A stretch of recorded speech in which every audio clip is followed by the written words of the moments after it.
तो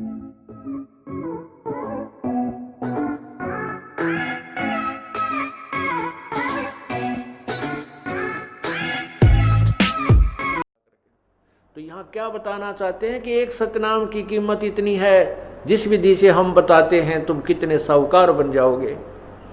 सतनाम एक पालड़े रंग होरी हो, 14 लोक चढ़ावे राम रंग होरी हो, 3 लोक पास्यंग धरे रंग होरी हो, भाई तो न तुला तुलाया राम रंग होरी हो, तो भी वो पलड़ा भारी रहेगा। कौन सा? जो एक श्वास उस श्वास का सिमरन है। अब आप देख लेना, आप कितना सुमन करते हो और फिर भी रह जाते हो, इसका मतलब है कि हमारे ऊपर बहुत ज्यादा ऋण है, बहुत ज्यादा ऋण है। असंख्य युग हो गए हमने यहाँ इस काल के जाल में फंसों को, और काल ये ऐसा चतुर है कि हमारे पुण्यों को बहुत शीघ्र बर्बाद करवा देता है, कोई न कोई कारण बनवा देता है। और फिर हम जैसे थे उसे फिर हो जाए। उसके लिए सावधान रहना होगा। हमने अपने पुण्यों को कहीं नहीं बर्बाद करना है। घड़ी डिमांड भी ना करनी चाहिए परमात्मा से, मन ये दे दे, मेरा ये हो जा, 2 कोठी हो जाए, एक और बना लूँ, ये भगवान एक छोरा का और थोड़ा प्लाट मिल जाए। हम यही तंग मांगते रह जाते हैं। नहीं, परमात्मा से आप मोक्ष, भक्ति और मोक्ष मांगिए, और भक्ति में ये सब अपने आप मिल जाएंगी जिनकी आप अलग से डिमांड करते हो। जैसे किसान गेहूं बीजता है और उस किसान के पास अपना कोई पशु भी नहीं है, ट्रैक्टर से सारा काम कर रहा है, तो गेहूं बीजेगा किस लिए? कि वो अपने परिवार का पेट भरे। प्रथम तो उसने अपने परिवार की और अपने जो है जीवन रक्षा के लिए गेहूं की आवश्यकता है। उससे बचेगा जो सामग्री, तो उसको बेचकर अपना अन्य काम वो करेगा। तो इसी प्रकार जैसे गेहूं बीज दिया, उसका उद्देश्य था अपनी रक्षा करना, अपना पेट भरना, परिवार का पेट भरे उस अन्न से।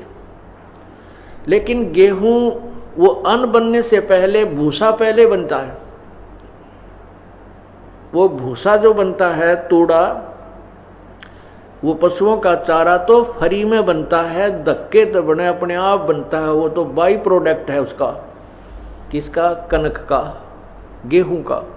इसी प्रकार यदि हम मोक्ष उद्देश्य से भक्ति मांगते हैं प्रभु से, तो उस भक्ति के अंदर यहाँ के तुमने जो ठाठ बाट की आवश्यकता है वो तो आप मिलेंगे, बिना मांगे मिलेंगे, वो तो भूसा है यहाँ का।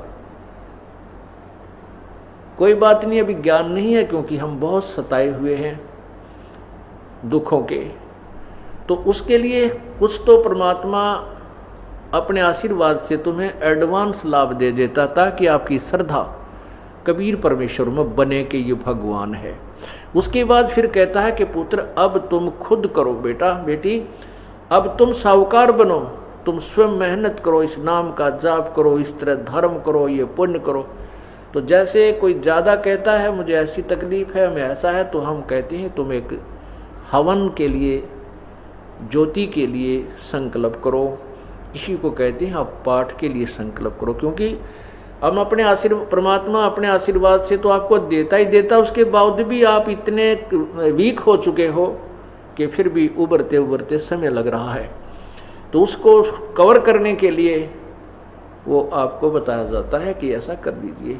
लेकिन जो कहते हैं बिन इच्छा दो देत है सो दान कहावे, और फल बाँचे नहीं ताश का वो अमरापुर जावे। जैसे आप पुण्य करते हो या हवन के लिए, कोई भी ज्योति के लिए जो दान करते हो, ये सबसे उत्तम बताया है कि कोई बिना डिमांड के करना चाहिए, इसमें दोनों फल मिलते हैं।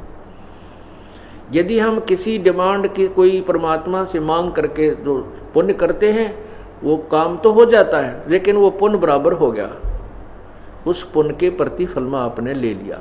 और बिन इच्छा जो देते सो दान कहावे, फल बाँचे नहीं ताश का वो अमरापुर जावे। जो दान आप करते हो सब इच्छा से, कर्तव्य समझकर, जैसे गीता जी के 3रे अध्याय में लिखा है कि जो व्यक्ति परमात्मा के दिए हुए उस धन में से जो दान नहीं करता, वो तो पापी, एक पाप खाता है।